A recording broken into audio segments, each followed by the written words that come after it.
تلوار چلانا میرے بس کا روگ نہیں، نیزہ چلانا میرے بس کی بات نہیں، تیر اندازی میرے بس کی بات نہیں۔ سارے صحابہ میدان جہاد میں جاتے ہیں، اپنے درجے بلند کراتے ہیں، کہیں سے لوٹتے ہیں۔ او میرے پروردگار، میں محتاج صحیح، میں معذور صحیح، میں مجبور صحیح، اے اللہ یہ مجبوری بھی تیری دی ہوئی ہے۔ او میرے مالک کی اس عورت کا قتل تو میرے ہاتھوں نصیب کر دے۔ سبحان اللہ۔ بتاؤ کس نے اس کے ذمے لگایا تھا؟ آج ہر مسلمان کہتا ہے میری کوئی ذمہ داری نہیں، مجھے کیا کرنا ہے، اپنے آپ لوگ سنبھال لیں گے اپنا کام۔ کوئی نماز پڑھے نہ پڑھے پرواہ نہیں، کوئی دینداری اختیار کرے یا نہ کرے پرواہ نہیں، کوئی اسلام کی قانون کی حمایت کرے مخالفت کرے پرواہ نہیں، ہمیں کیا لینا۔ ارے اس نابینا صحابی کو اس بات کا پتہ نہیں تھا جو تمہیں چل گیا۔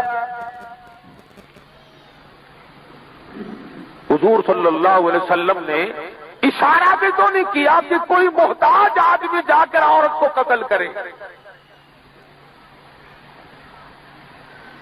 مطلق فرمایا، اور ظاہر ہے کہ حضور کا اعلان آنکھوں والوں کے لیے تھا، نوجوانوں کے لیے تھا، مجاہدوں اور غازیوں کے لیے تھا، لیکن تمنا اپنی اپنی اور حسرت اپنی اپنی ہے۔ نابینا صحابی سجدے میں پڑا ہوا رو رو کے دعائیں مانگ رہا ہے، جس کی الیرا الہی، اور میری پروردگار، نبی نے جنت کا وعدہ فرمایا، اس عورت کا قتل میں محتاج کے نصیب کر دے۔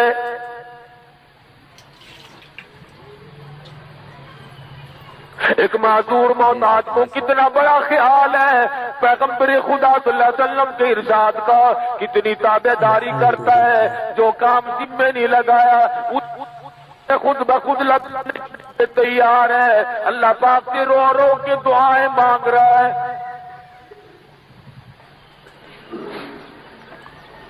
سبحان اللہ۔ اور جو اچھے بھلے ہیں اس زمانے میں آنکھوں والے لکھے پڑھے، شرم نہیں آتی یوں کہتے ہوئے، اسلام اس زمانے میں کامیاب ہو ہی نہیں سکتا، اسلام اس زمانے میں چل ہی نہیں سکتا، قرآن چل ہی نہیں سکتا۔ اور مسلمانوں، جس قرآن کا قانون اس زمانے میں نہیں چل سکتا، پھر میری بات سنو، اس قرآن کا ثواب اس زمانے میں تمہارے مردوں کو بھی نہیں پہنچ سکتا۔ اللہ اکبر۔ قانون چلانے کے لیے یہ ناقص ہے، مردے بخشوانے کے لیے یہ کامل ہے۔ وسیلہ پیش کرتے ہیں، مرنے کے بعد قرآن پکڑ کے بیٹھتے ہیں، میرے باپ دادا ضامن بنی، ساری عمر قرآن کو ضامن نہیں بنایا، ساری عمر قرآن کو گھر میں جگہ نہیں دی، دکان میں جگہ نہیں دی، منڈی میں جگہ نہیں دی، کاروبار میں جگہ نہیں دی، شکل میں جگہ نہیں دی، لباس میں اللہ کے قرآن کو کبھی جگہ نہیں دی۔ مرنے کے بعد کہتے ہیں یہ قرآن ہمارا ضامن بنے گا۔ لوگوں، قرآن اتنا کملا کوئی نہیں۔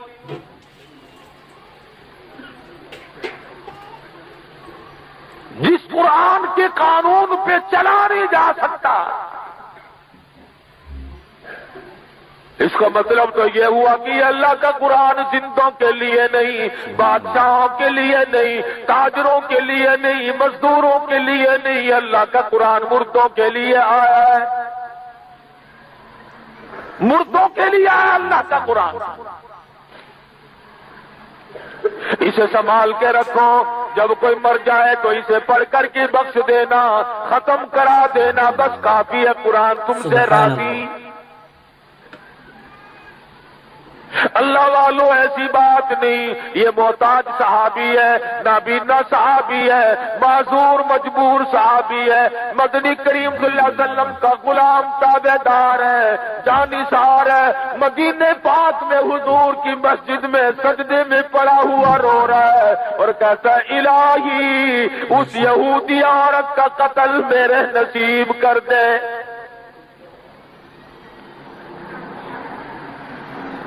بے شک باقی صحابہ جو ہیں وہ تو ابھی سوچ ہی رہے تھے، اس کے مکان کا پتہ لگائیں گے، دیکھیں گے کون سی ہے، پھر اسے قتل کریں گے۔ یہ صحابی دعا مانگ کر اللہ کا نام لے کر عشاء کی نماز پڑھ کے تلوار لے کے نکل گیا اور مکان پہ جا پہنچا، مکان کی دیوار پھلانگ کر اندر داخل ہو گیا، دیکھا سو رہی ہے۔ ارے اگر یہ ڈر نہ کیا کہ شاید مجھے دیکھ لے گی تو مارے گی، اور کوئی آدمی ہوگا وہ مجھے قتل کر دے گا، کہتا ہے میرے ٹکڑے ہو جائیں پر مدنی کریم کی زبان نکلی ہوئی مجھے نصیب ہو جائے۔ حضور کی زبان سے جو بات نکلی مجھے وہ مل جائے، میں اس کا مستحق اور حقدار بن جاؤں۔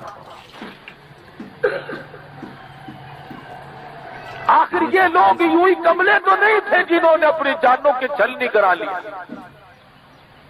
شیخ العربی والعجم حضرت مولانا سید حسین احمد صاحب مدنی رحمت اللہ علیہ خالق دین حال کراچی میں کھڑے ہیں، فتویٰ دیا مولانا نے، انگریز کا زمانہ ہے، سبحان اللہ، انگریز کی فوج میں بھرتی ہو کر ترک مسلمانوں کی گولیاں چلانا حرام ہے۔ آج وہ لوگ بھی دیندار بنے پھرتے ہیں، مسلمان بنے پھرتے ہیں، جنہوں نے اللہ کی کعبہ پر، خدا کی گھر پہ بیت اللہ پہ گولیاں چلائی۔ محبوب سبحانی علامہ شیخ عبد القادر جیلانی رحمت اللہ علیہ کے روزے پہ گولیاں چلائی، خانہ کعبہ کے خلاف کے اندر سے گولیاں گزری، مسلمانوں نے چلائی، اور آج وہ کہتے ہیں کہ دین کے سب سے بڑے ٹھیکیدار ہم ہیں۔ بیت اللہ میں گولیاں چلانے کے فتوے تم نے دیے، تمہیں کوئی گناہ نہیں، تمہارے بادشاہ کو گناہ ہوگا، انگریز کو گناہ ہوگا، تم 4-4 روپے 5-5 روپے تنخواہ لے کر اللہ کے گھر پہ گولیاں چلانی پڑے تو چلا دو، تعویذ ہم سے لے جانا۔ انگریز کی حمایت میں تعویذ دینے والے لوگ، ماشاء اللہ، انگریز کی حمایت میں کھڑے ہو کر کے ہاتھ پھیر کر کے رخصت کرنے والے لوگ مجاہد بنتے ہیں آج۔ ارے فتوے تو یوں دیا کرتے ہیں، مولانا مدنی رحمہ اللہ نے فتوا دے دیا انگریز کی فوج میں بھرتی ہونا حرام ہے۔ خالق دین حال میں انگریز افسر ہے، لوگ بڑے بڑے سیشن جج بیٹھے ہوئے ہیں، مولانا محمد علی جوہر، مولانا شوکت علی جوہر موجود ہے، بڑے بڑے بزرگ ہیں، حضرت مدنی رحمت اللہ علیہ پیش ہوئے۔ انگریز افسر کہتا مولانا کیا آپ نے یہ فتوا دیا تھا؟ اور کوئی ملا ہوتا تو کہتا اور جی میرا مطلب ہی نہیں سمجھے، ڈر جاتا، جھیپ جاتا، جھک جاتا، مگر یہ شیخ العربی والا جب ہے جس نے صحابہ صفہ کے چبوترے پہ بیٹھ کر روزہ اقدس کی جالیوں کی چھاؤں میں بیٹھ کر 18 برس تک کالی کملی والے کی حدیث پڑھائی، تنخواہ لے کر نہیں۔ کبھی یہ کہتے ہو ساڈا منڈا بھی 3 سال ہو گئے مدینے بھی چہے گا، پیسے کما کر کے نہیں، تنخواہ لے کر کے نہیں، وظیفہ لے کے نہیں۔ خود حضرت نقش حیات میں لکھتے ہیں 1 چھٹاک مسری کی دال پانی میں ابال کر 11 آدمی پی کے گزارا کرتے تھے، 1 چھٹاک مسری کی دال۔ قرآن عزیز نے انہی چیزوں کو مد نظر رکھتے ہوئے ارشاد فرمایا یا ایھا الذین آمنوا کونوا قوامین بالقسط، اے ایماندارو، او نبی کا کلمہ پڑھنے والوں، اپنے دلوں میں نبی کی غلامی کا دم بھرنے والوں، اپنے آپ کو نبی کا امتی سمجھنے والوں، کونوا قوامین بالقسط شہداء للہ، فرمایا تم لوگوں میں انسان امساک کرنے کے لیے بھیجے گئے ہو. وَلَا يَجْرِمَنَّكُمْ شَنَآنُ قَوْمٍ عَلَىٰ أَلَّا تَعْدِلُوا اعْدِلُوا هُوَ أَقْرَبُ لِلتَّقْوَىٰ وَاتَّقُوا اللَّهَ.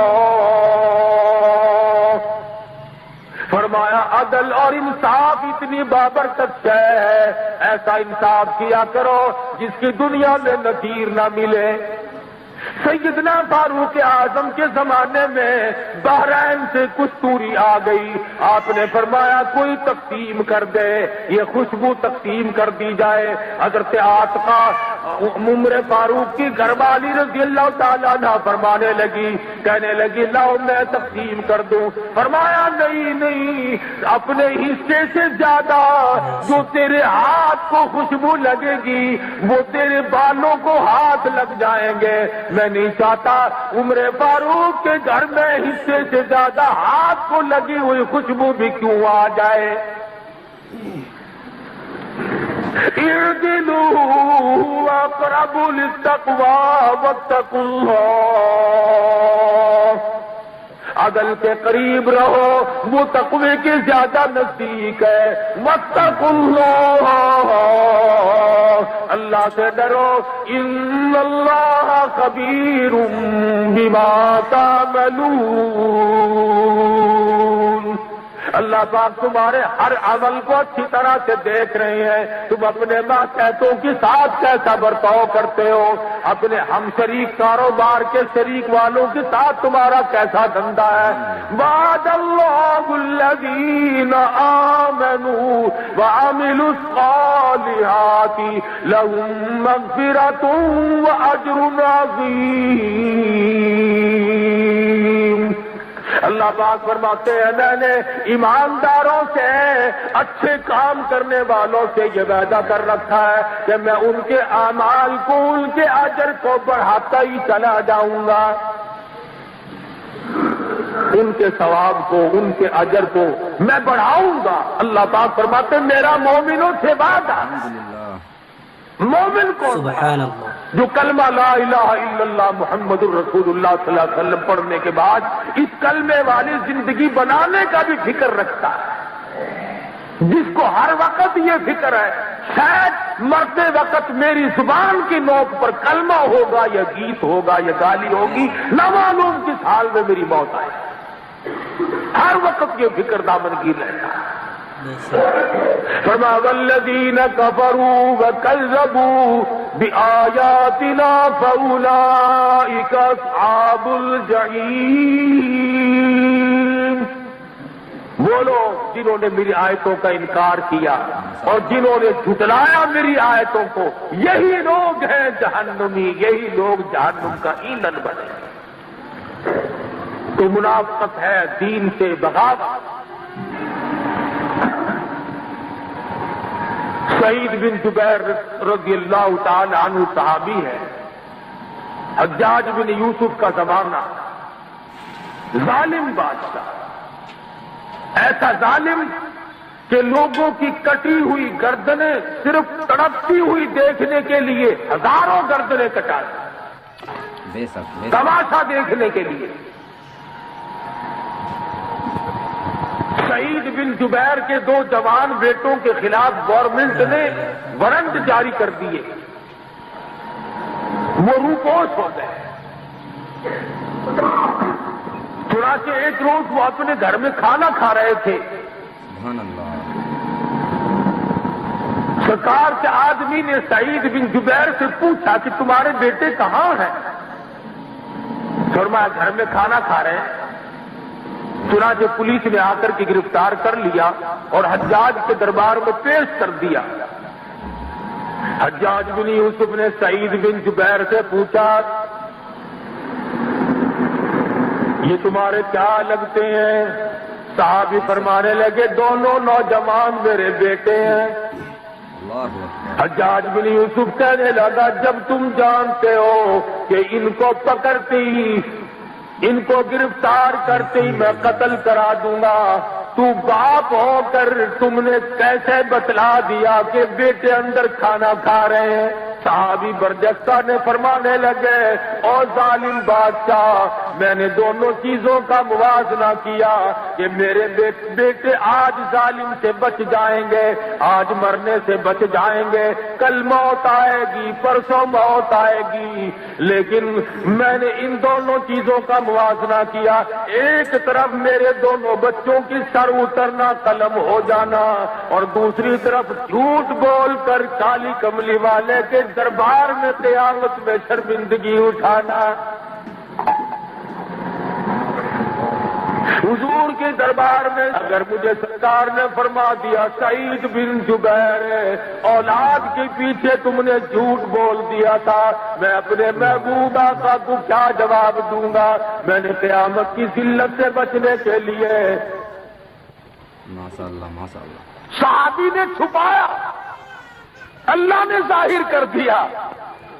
نماز فجر کے بعد لوگ اٹھ کے جانے لگے، ارشاد فرمایا ٹھہر جاؤ، میں تمہیں جنتی آدمی کی زیارت کراؤں گا۔ اللہ، یہ لفظ کسی پیر کے نہیں، کسی فقیر کے نہیں، کسی وزیر کے نہیں، کسی سرمایہ دار کے نہیں، کسی مولوی کے نہیں، امام الانبیاء محبوب کبریاء حضرت محمد مصطفیٰ صلی اللہ تعالی علیہ وسلم نے فرمایا لوگوں جاؤ نا جنتی آدمی کو دیکھ کے جانا۔ بے شک سارے صحابہ حیران ہیں کہ جنتی آدمی آج کون آیا، اور وہ صحابی کونے میں بیٹھا ہوا رو رہا ہے، یا اللہ قبول کرنا تیرا کام ہے، میں جو کر سکتا تھا وہ کر گزرا، قبولیت فرما۔ رحمت للعالمین سید المرسلین حضرت محمد کریم صلی اللہ علیہ وسلم خود تشریف لائے، نابینا صحابی کا ہاتھ پکڑ کر لے جا کر بیچ میں کھڑا کر دیا، اور لوگوں جس نے جنتی آدمی کی دنیا میں زیارت کرنی ہو وہ آج ہی سے دیکھ لے۔ رو دیا صحابہ نے، ہائے ہم تو سن کر ہی سو گئے اور یہ کام کر گیا۔ اس نے تو نہ سوچا کہ میری معذوری ہے۔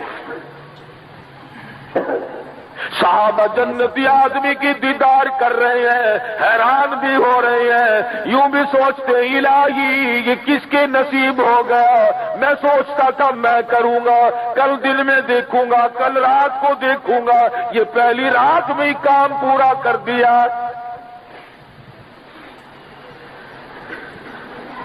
ایک ہمارا زمانہ ہے، لیل پور میں ایک مولوی صاحب تقریر کر رہا تھا، برابر میں کھڑا ہو کر کے ایک آدمی کہنے لگا جس نے رسول اللہ صلی اللہ علیہ وسلم کو دیکھنا ہو وہ اسے دیکھ لے۔ کتنی بڑی گستاخی، کتنی بڑی بے ادبی۔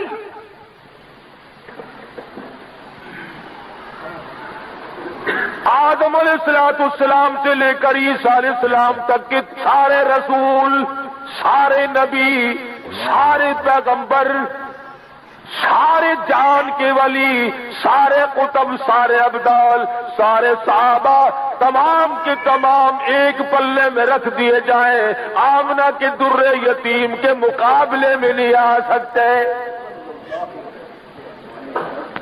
آئے کیسے؟ یہ باتیں اس لیے کرتے ہیں کہ ہم نے حضور کی زیارت نہیں کی، خام میں بھی اگر زیارت ہو جاتی خدا کی قسم مزہ آ جاتا۔ ہاں کبھی ایسا ہوتا ہے، مولانا مظفر حسین کاندلی ہیں رحمت اللہ تعالی علیہ، پانی پت سے پیدل چلے، درمیان میں ایک بستی آئی، اس میں قیام کر لیا، ٹھہر گئے، مسجد کو دیکھا، پتے بھرے پڑے ہیں، کوڑا ہے، کرکٹ ہے، مسجد میں جھاڑو دینے والا کوئی نہیں۔ بڑا خوش نصیب ہے وہ آدمی جس کو مسجد کی خادمیت مل جائے۔ آج اس کو لوگ ناز سمجھتے ہیں، میں ڈی سی کا بنگی ہوں، میں ایس پی کا بنگی ہوں، میں کمشنر کا خادم اور چپڑاسی ہوں، میں گورنر کاردلی ہوں، میں صدر مملکت کاردلی ہوں۔ ارے کتنا کمال کا وہ آدمی جس کو اللہ میاں اپنے گھر کاردلی بنا لے۔